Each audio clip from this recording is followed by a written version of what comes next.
Friends, तो आज हम करने वाले हैं सर्कल का पार्ट 3। इससे पहले पार्ट 2 अपलोड हो चुके हैं। कंटिन्यूटी में आप वीडियोस देख सकते हो, मेरे इस चैनल पे प्लेलिस्ट आपको पूरी मिल जाएगी एचपी पटवारी की ना। तो स्टूडेंट, जितने भी क्वेश्चंस आज होने वाले हैं, एक तो सिलेबस को ध्यान में रखते हुए होंगे, और मुझे ऐसा लगता है कि अगर आप सर्कल की कंटिन्यूटी में ये 3 वीडियोस देख लेते हो तो कुछ भी नहीं बचता करने के लिए। आपको जस्ट फिर प्रैक्टिस के लिए क्वेश्चंस लेने हैं। हर एक कंसेप्ट आपका इसी वीडियो में क्लियर होने वाला है, तो वीडियो को अंत तक ज़रूर देखें। जल्दी से अपने नोट्स बनाने स्टार्ट कर दें। जैसे ना सेमी सर्कल के ऊपर मैंने देखे प्रीवियस ईयर के क्वेश्चंस, तो वहाँ से क्वेश्चन पूछ रखा था, तो मैं सेमी सर्कल के ऊपर आपको बता देती हूँ। देखो, कुछ नहीं, कोई रट्टा नहीं मारना, कुछ नहीं करना। ये स्टूडेंट क्या होता है, सर्कल है ना, ये हो गया इसका रेडियस। सेमी सर्कल की बात हो रही है। सेमी सर्कल मीन्स ये पूरा सर्कल, आधा सर्कल। जब हम सेमी सर्कल ड्रॉ करेंगे तो सेमी सर्कल में स्टूडेंट देखो क्या क्या आ रहा है। सेमी सर्कल मतलब आधा सर्कल मीन्स इतना, चाहे ऊपर वाला ले लो चाहे नीचे वाला ले लो, ठीक है। तो जब हम एरिया निकालेंगे इस सेमी सर्कल का, ये एरिया निकालेंगे, तो आपने क्या करना है, आपको सर्कल का एरिया पता होना चाहिए। तो सर्कल का एरिया स्टूडेंट कितना होता है, पाई आर स्क्वायर।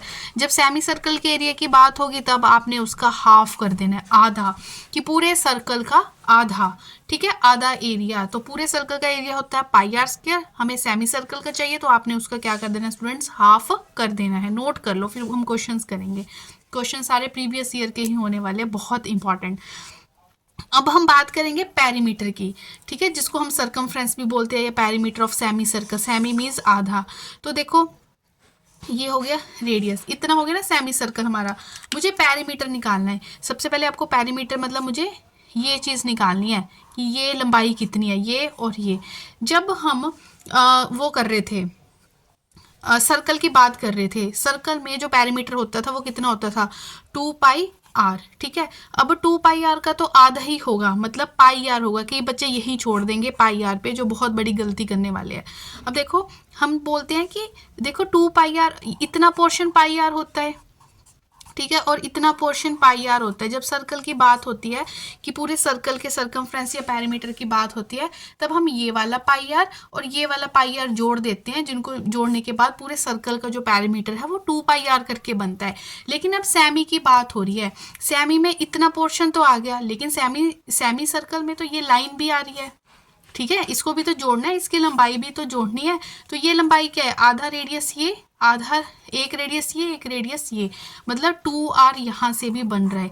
अब जाके बना ये पेरीमीटर ऑफ सेमी सर्कल, जिसमें ये पूरी लंबाई जोड़नी है, ठीक है। इतने आर्क की लंबाई होगी पाई आर, और इतने की होगी 2r भी बोल सकते हो, या तो, या इसको सीधा डायमीटर d भी बोल सकते हो, क्योंकि 2 रेडियस को जोड़ के तो d बनता है। हो सकता है ऐसे लिखा हो, अगर ऐसे लिखा है तब भी सही बात है, ठीक है। तो ये होता है area of semi circle and perimeter of semi circle. बिल्कुल भी रट्टा लगाने की ज़रूरत नहीं है।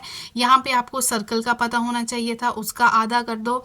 यहाँ पे आधा करके बात नहीं बनने वाली, क्योंकि सेमी सर्कल की फिगर में डायमीटर भी ऐड होगा। ये क्योंकि पेरीमीटर का मतलब होता है लंबाई बतानी है आपने, तो इतनी लंबाई जमा इतनी लंबाई। क्लियर हो गया ना। अब क्वेश्चन करते हैं। कई बार तो डायरेक्ट फॉर्मूला ही पूछ लेते हैं ना, वो मैंने आपको बता दिया। अब ये JBT 2024 में इस तरह से सेमी सर्कल के ऊपर क्वेश्चन आ रखा था। Find perimeter of semi circle, जिसका डायमीटर हमें दे रखा है। अभी हम फॉर्मूला लिख के हटे कि आधी आर्क 2 पाई आर और प्लस d डायमीटर, तो सीधा कर दो, पाई आर प्लस d कर दो, ठीक है, या d से डायमीटर से रेडियस निकालो। अगर d नहीं लिखना तो d की जगह हम क्या लिख सकते हैं, 2r लिख सकते हैं। तो स्टूडेंट्स हो गया, r को ले लो कॉमन। जब r यहाँ से कॉमन आ गया तो यहाँ से बचा पाई, यहाँ से बचा 2, मतलब जस्ट मैंने वैल्यू पुट करनी है। क्वेश्चन में मुझे जस्ट क्या दे रखा है, डायामीटर दे रखा है। डायामीटर कितना दे रखा है, 28 सेंटीमीटर। तो डायमीटर की हेल्प से हम रेडियस निकाल सकते हैं, कितना, जितना डायमीटर होता है उसका आधा कर दो, तो 14 सेंटीमीटर क्या आ गया रेडियस। ये तो हम वर्बली भी देख सकते हैं कि 28 का आधा 14। जब वैल्यूज पुट कर दो, आर की जगह 14 पुट कर दिया, पाई की वैल्यू 22/7 होगी प्लस 2। जस्ट आपने इसको सॉल्व करना है। पहले इसको इससे मल्टीप्लाई कर दो, इसको इससे, यहाँ से आ गया 44 प्लस 28, तो 72 सेंटीमीटर इसका आंसर आ चुका है, 72 सेंटीमीटर। तो मुझे नहीं लगता इसमें कुछ मुश्किल था, जस्ट हमें क्या पता होना चाहिए था, फॉर्मूला। ठीक है, क्लियर हो गया। तो स्टूडेंट जिसको वीडियो अच्छी लग रही है, जिसको लग रहा है कि हाँ ये आपके मतलब का कॉन्सेप्ट है, जितना भी है, देखो जरूरी नहीं ये पटवारी के लिए, आप जेबीटी टेट या किसी भी कॉम्पिटिटिव एग्जाम की तैयारी कर ले हो, अगर ये सर्कल आपके सिलेबस का पोर्शन है तो बहुत बेनिफिशियल होने वाली है ये सारी प्लेलिस्ट आपके लिए। कॉन्टिन्यूटी में देखो, प्लेलिस्ट का लिंक आपको डिस्क्रिप्शन बॉक्स में मिल जाएगा स्टूडेंट्स, ठीक है। हिट द लाइक बटन अगर वीडियो अच्छा लग रहा हो, और अपने नियर डियर वन के साथ भी रिमी मैथ्स चैनल का लिंक आप शेयर कर सकते हो। तो ये भी एक प्रीवियस ईयर एग्जाम का क्वेश्चन है। अब ये मत बोलना कि जेबीटी के क्वेश्चन करा रहे हो, क्योंकि क्वेश्चन तो किसी भी एग्जाम की है, कैसे मर्जी पूछे जा सकते हैं, तो इस तरह से आ सकता है। तो सेमी सर्कल का एरिया निकालना है, लेकिन हमें देखो एरिया ऑफ सेमी सर्कल पता है कि 1/2 पाई आर स्क्वायर होता है, ठीक है।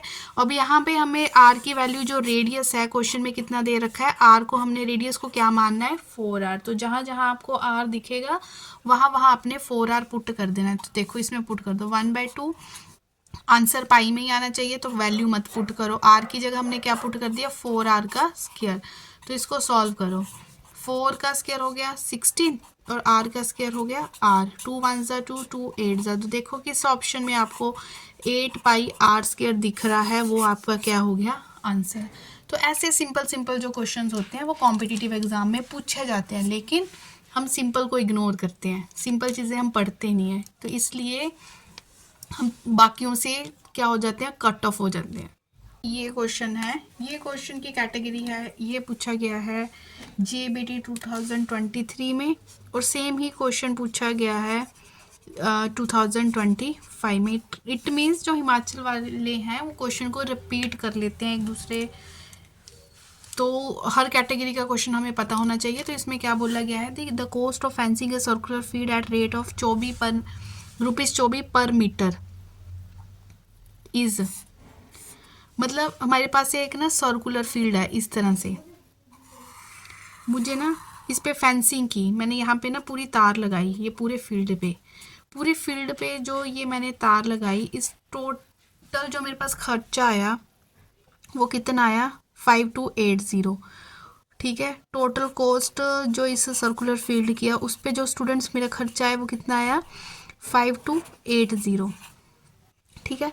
और 1 मीटर पे जो पर मीटर कॉस्ट है वो हमें दे रखी है, पर मीटर कॉस्ट वो कितनी दे रखी है, ₹24। 1 मीटर पे इतना खर्चा आ रहा है। तो इसकी हेल्प से मैं क्या निकाल सकती हूँ, ये पूरी लेंथ निकाल सकती हूँ कि ये पूरी लंबाई कितनी थी। अगर ये मेरी पूरी लंबाई निकल गई सर्कल वाली, तो यहाँ से मेरा क्या निकल जाएगा, सर्कमफ्रेंस, ठीक है।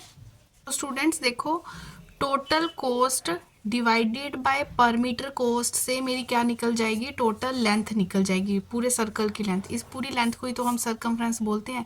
इसका मतलब ये जो मेरे पास 220 मीटर आया, ये मेरे पास क्या आया, सर्कमफ्रेंस आ चुका है। सर्कमफ्रेंस का फॉर्मूला कितना होता है, 2 पाई आर। इसका मतलब 2 पाई आर कितना हो गया, 220। यहाँ से मैं रेडियस निकाल सकती हूँ, तो जल्दी से आप निकालो रेडियस। बस ये क्वेश्चन थोड़ा लेंथी हो रहा है समझाने के लिए। तो जैसे हमें क्या निकालनी है, पूरे खेत की कॉस्ट निकालनी है। 1 मीटर स्क्वायर की कॉस्ट इतनी दे रखी है, टोटल मीटर स्क्वायर है कितना, टोटल मीटर स्क्वायर मतलब टोटल एरिया। तो जैसी रेडियस निकला तो हमने क्या निकाल लिया, एरिया निकाल लिया। अब इस एरिया को आपने डिवाइड कर देना है किससे, जो पर मीटर स्क्वायर की कॉस्ट है, आप इससे स्टूडेंट डिवाइड करो। तो स्टूडेंट ये इसका फाइनल आंसर आ चुका है 7700, ठीक है। क्वेश्चन लेंथी है, बट थोड़े हमें रेडियस तक पहुंचने के लिए पहले सर्कमफ्रेंस की हेल्प ली। सर्कमफ्रेंस की हेल्प से हमने रेडियस निकला, रेडियस जैसे निकला तो एरिया निकाला, तो एरिया की हेल्प से हमने टोटल कॉस्ट निकाल ली। जो टोटल एरिया था उसको डिवाइडेड कर दिया पर यूनिट, पर मीटर स्क्वायर के साथ, तो वहाँ से हमारी टोटल कॉस्ट निकल गई। इस क्वेश्चन को दोबारा पढ़ो, ठीक है, और खुद करके देखो फिर। स्टूडेंट अब हम पढ़ने वाले हैं tangent of circle. Tangent of circle होता है क्या, अच्छे से समझो। एक सर्कल है, ठीक है, ये सर्कल का क्या है, रेडियस है। बाहर से कोई लाइन आई, ठीक है, बाहर से कोई लाइन आई और इस पर्टिकुलर पॉइंट पे सर्कल को टच करके गई। तो जो ये एक्सटर्नल लाइन है जो सर्कल को किसी एक इंडिविजुअल पॉइंट पे टच कर रही है, उसको हम बोलते हैं टेंजेंट ऑफ सर्कल। इसको बोलते हैं टेंजेंट ऑफ सर्कल। और जिस पॉइंट पे वो टच करके जाती है उस पॉइंट को हम बोलते हैं पॉइंट ऑफ कॉन्टैक्ट, ठीक है। ये चीज़ आपने अच्छे से माइंड में रखनी है। और क्वेश्चन आता है कि जब सर्कल टेंजेंट आपस में टच होते हैं तो जो टेंजेंट है वो सर्कल को कितने पॉइंट पे टच करता है। तो आप नोट कर लो, टचेस ओनली, क्योंकि क्वेश्चन पूछा गया है ओनली एट 1 पॉइंट। ठीक है, एक टेंजेंट सर्कल को सिर्फ एक पॉइंट पे ही वो क्या करता है, टच करता है। तो एग्जाम्पल के तौर पे टेंजेंट को और अच्छे से समझो। देखो जैसे ये रोड है, ठीक है, ये है हमारा रोड, और यहाँ पे एक पहिया मूव कर रहा है। जैसे वो पहिया मूव कर रहा है, वो रोड उसके लिए कैसा काम कर रहा है, रोड उसके लिए एक टेंजेंट का काम कर रहा है। ये हो गया सर्कल, और ये स्ट्रेट लाइन जो इसको एक पॉइंट पे टच कर रही है, तो रोड उसके लिए कैसा काम कर रहा है, टेंजेंट का काम कर रहा है। और टेंजेंट के कुछ इंपॉर्टेंट पॉइंट्स में लिखने वाली हूँ, उसको नोट डाउन कर लो। स्टूडेंट क्या पॉइंट है ये मैंने आपको बताई दिया कि अच्छा कि 1 पॉइंट 1 टेंजेंट, एक टेंजेंट सिर्फ सर्कल को एक पॉइंट पे ही टच करता है। दूसरी बात आपने हमेशा जो याद रखनी है वो क्या है कि रेडियस और टेंजेंट हमेशा क्या होते हैं, परपेंडिकुलर टू ईच अदर। ये मोस्ट इंपॉर्टेंट पॉइंट है जो ऐसे मैंने शॉर्ट टर्म्स में लिखे हुए हैं। ठीक है, टेंजेंट और रेडियस एक दूसरे के क्या होते हैं, परपेंडिकुलर होते हैं। और अगला पॉइंट जो आपने याद रखना है, ये इसकी प्रॉपर्टीज़ का पॉइंट है। जैसे कोई एक्सटर्नल पॉइंट है, एक एक्सटर्नल पॉइंट से हम कितने टेंजेंट ड्रॉ कर सकते हैं सर्कल के ऊपर, एक इधर एक इधर।